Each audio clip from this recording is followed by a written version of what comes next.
Hey guys, welcome to Boomstick Tactical. In this video I wanted to show you all a drill to work on your effective defensive range. It's a good idea whenever we train that we add some type of a stress into our training.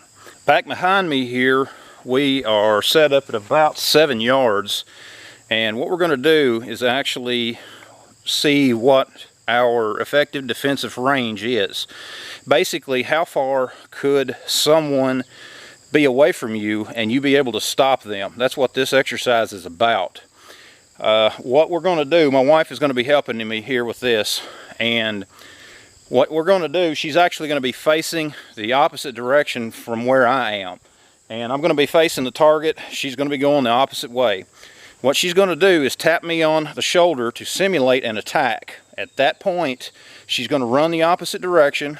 I'm going to draw and fire a single shot. When that shot is fired, she is going to stop. We're then going to measure the distance between where I'm standing and how far she's able to get.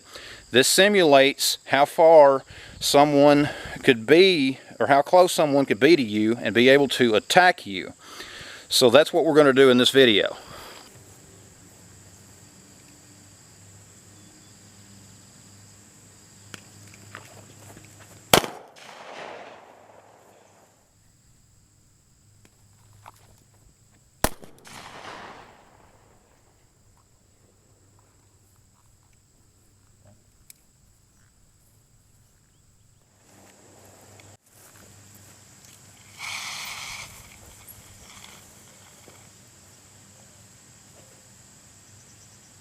Sixteen and a half feet.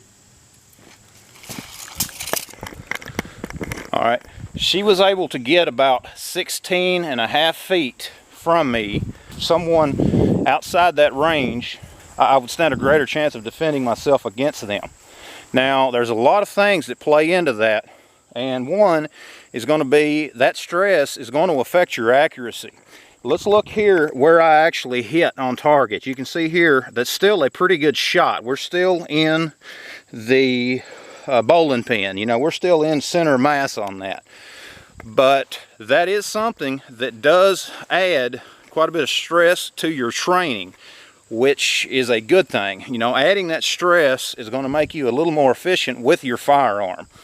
She was able to get 16 and a half foot, but the reality is, I knew that this was coming. This is something that we have set up here, and we know that it was coming. You know, I know that it was coming. Going through your daily life, you're not necessarily going to expect an attack, but, and also your attacker may not come at you head on. They could come at you from the back. There's a lot of things that play into this. This is just a little bit of a demonstration to give you some better understanding of your defensive range capabilities.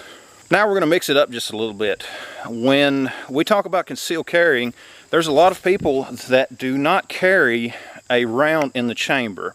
That's a matter of personal choice, but my next shot, I'm actually going to have to chamber a round in my firearm and then fire an accurate shot, and we're going to see how that plays into this scenario. Alright guys, we're set up again. This time, as I said before, I'm actually going to have to draw my firearm, cycle a round into the chamber, and then fire a shot. And we're going to see that that's going to add a great bit of distance to my effective defensive range.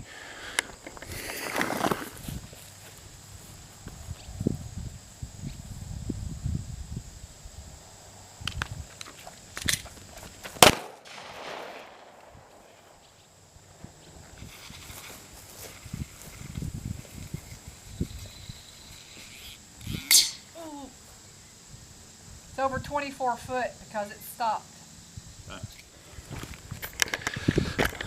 Alright guys, that time it was out to over 25 foot. That's just a 25 foot tape measure. So she was able to get out beyond that. So just adding that little bit extra of stress of having to cycle my firearm to chamber a round has significantly delayed my ability to defend myself.